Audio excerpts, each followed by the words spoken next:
नमस्कार, सर्वांगीण शिक्षा चैनल में आप सभी का स्वागत है। कल की कक्षा में हमने निरुक्त के शब्दों की व्युत्पत्तियों का अध्ययन किया था और आज वीडियो के भाग 2 में हम उन शब्दों की व्युत्पत्तियों का अध्ययन करेंगे जो भाग 1 में हम नहीं कर पाए थे। आइए आज की कक्षा हम प्रारंभ करते हैं। सर्वप्रथम मेघ की व्युत्पत्ति निरुक्त में दी गई है। मेहति इति सतः, जो सींचता रहता है, बरसता रहता है, उसे मेघ कहा जाता है। अगली व्युत्पत्ति है वाक की। वक्ति इति वाक। वाक वच धातु से निष्पन्न है, जिससे बोला जाए उसे वाक कहा जाता है। उदक उन्नति इति सतः। उद्क्लेद्य धातु से उदक शब्द निष्पन्न होता है। इसका अर्थ होता है जो भिगो देता है या आर्द्र कर देता है। अगली व्युत्पत्ति है नदी की। नदना इमा भवन्ति शब्दवत्याः। जो शब्द करने वाली होती है उसे नदी कहा जाता है। अब अश्व की व्युत्पत्ति के विषय में पढ़ते हैं। अश्नुते द्वानम। अशुंग व्याप्तौ धातु से यहाँ अश्व शब्द निष्पन्न है, जिसका अर्थ है कि अश्व मार्ग को व्याप्त कर लेता है, इसलिए उसे अश्व कहा जाता है। इसकी दूसरी व्युत्पत्ति है महाशनो भवति इति वा। अश भोजने धातु से यहाँ अश्व शब्द बना है और इसका मतलब है जो बहुत खाने वाला होता है उसे अश्व कहा जाता है।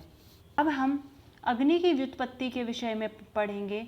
अग्रणिर्भवति, क्योंकि यह अगुआ होती है, अर्थात हमारे यज्ञ इत्यादि जो भी धार्मिक कार्य होते हैं वह बिना अग्नि के नहीं होते, इसलिए इसको अग्रणिर कहा गया है। इसकी दूसरी व्युत्पत्ति है अग्रम यज्ञेषु प्रणीयते, क्योंकि यह यज्ञों में सर्वप्रथम लाया जाता है, उसी से सब काम प्रारंभ होते हैं, इसलिए इसको अग्नि कहा जाता है।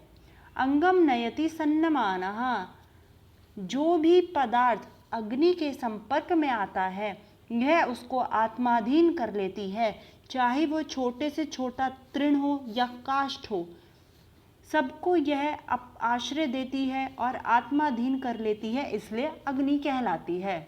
अगली व्युत्पत्ति है अकनोपनो भवति इति स्थौराष्टिभिः। ये बहुत ही महत्वपूर्ण व्युत्पत्ति है, क्योंकि आपको इसमें से प्रश्न इस तरीके से भी आ सकता है। अकनोपनो भवति इति आगे आपको ब्लैंक दे देंगे और आपको पता होना चाहिए अग्नि की यह व्युत्पत्ति स्थौलाष्टिभि आचार्य ने दी है। यहाँ अकनोपनो का मतलब है ना स्नेहयति, अर्थात जो स्निग्ध नहीं होता, चिकना नहीं होता। अग्नि अपने संपर्क में आए जितने भी स्निग्ध पदार्थ हैं उसको स्निग्ध नहीं रहने देती, अर्थात सभी रसों को सुखा देती है, इसलिए उसे अग्नि कहा जाता है। अब शाकपुणी आचार्य ने अग्नि के लिए कहा है त्रिभ्य आख्यातेभ्यो जायत इति शाकपुणी। अग्नि शब्द जो है 3 क्रियाओं से बनता है और ये 3 क्रियाएं कौन कौन सी हैं? इतात, अक्तात, दग्धाद व नीतात। अर्थात इण धातु से, अंजु या दह धातु से और णीय धातु से अग्नि की निष्पत्ति होती है। अब हम जात वेदस की व्युत्पत्ति के विषय में पढ़ेंगे। जात वेदस की व्युत्पत्ति निरुक्त में दी गई है। जातानि वेद, जो संसार के सभी पदार्थों को जानता है वह सर्वज्ञ जात वेदस के नाम से कहलाता है। जातानि वा एनम विदुः, अथवा यह संसार के सब पदार्थ इस अग्नि को जानते हैं, इसलिए यह जात वेदस कहलाता है। जाते जाते विद्यते इति वा, यह प्रत्येक उत्पन्न पदार्थ में विद्यमान रहता है। जैसे आपने जठराग्नि का नाम सुना होगा, यह प्रत्येक उत्पन्न पदार्थ में विद्यमान रहता है, इसी कारण यह जात वेदस कहलाता है। जात वित्तो व जात धनाः, जिससे धन उत्पन्न होता है वह जात वेदस कहलाता है। जात विद्यो व जात प्रज्ञान, क्योंकि यह स्वभाव से ज्ञानवान है, प्रकाशवान है, इसलिए जात वेदस कहलाता है। अगली व्युत्पत्ति वैश्वानर के विषय में पढ़ेंगे। विश्वान नरान नयति, अर्थात जो संपूर्ण मनुष्यों को इस लोक से परलोक पहुंचाता है वह वैश्वानर कहा जाता है। विश्व एनम नरा नयंती इति वा, अथवा इसको समस्त संसार के मनुष्य प्राप्त करते हैं, इसलिए यह वैश्वानर कहा जाता है।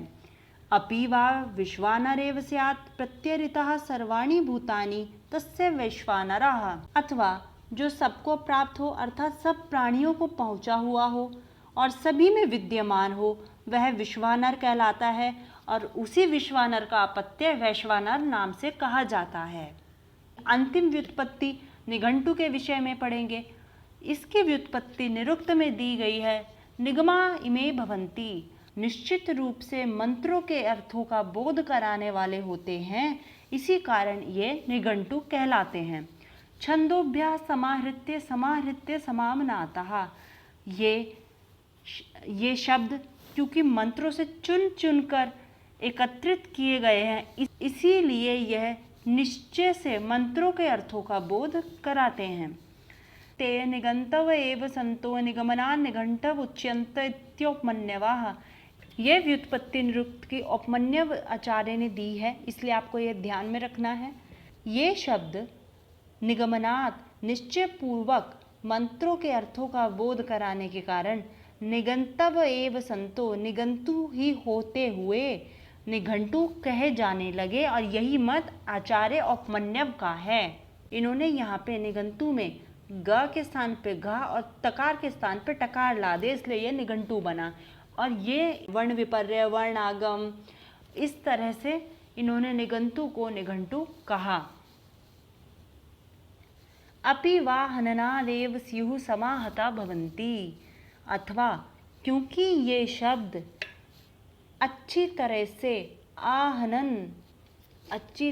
से आहनन पंचाध्याय में मर्यादा पूर्वक पढ़े गए हैं और इस आहनन क्रिया योग से ही समाहंतु होते हुए यह निघंटु कहे जाने लगे। समाहंतु में इन्होंने सम के स्थान पे नी कर दिया और आ की अविद्यमानता का अध्याहार ले लिया और ह के स्थान पे घ और ता के स्थान पे ट कर दिया, इसलिए ये निघंटु कहलाने लगा। अब जो अंतिम व्युत्पत्ति है निघंटु की वो है यद्वा समाहृता भवन्ति। इससे पूर्व दो व्युत्पत्तियों में आपने पढ़ा या तो निगमन के कारण निघंटु नाम पड़ा या समाहनन के कारण निघंटु नाम पड़ा, परंतु अंतिम व्युत्पत्ति कहती है ना निगमन के कारण निघंटु नाम पड़ा ना समाहनन के कारण निघंटु नाम पड़ा, अपितु समाहरण इस क्रिया के कारण निघंटु नाम पड़ा है। यद वा समाहृता भवन्ति, अथवा क्योंकि ये वैदिक शब्द मंत्रों से इकट्ठे किए गए हैं, इस समाहरण क्रिया योग से समाहर्तु नाम से उपसर्ग व्यत्यय आदि जिस प्रकार हमने पूर्वत शब्दों का निर्माण किया है उसी प्रकार निघंटु कहे जाने लगे। मित्रों, आज की यह कक्षा हमारी यहीं समाप्त होती है।